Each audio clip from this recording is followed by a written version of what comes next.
And we are, I think, really in need of experiencing the relationship of the individual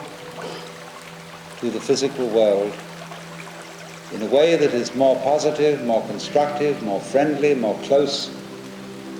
than that which expresses itself in a hostile technology bent on the domination and the conquest of nature, considered as something alien to the human spirit, mechanical, thoughtless and stupid,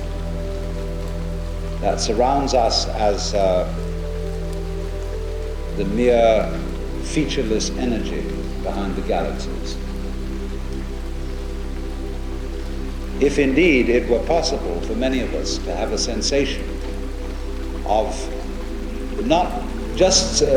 merely belonging in this world, but being it, if we could feel that our separate individuality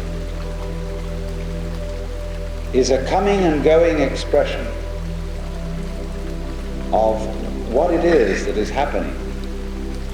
through all the cycles of time and generations of cosmoses, we'd be able to cool it a bit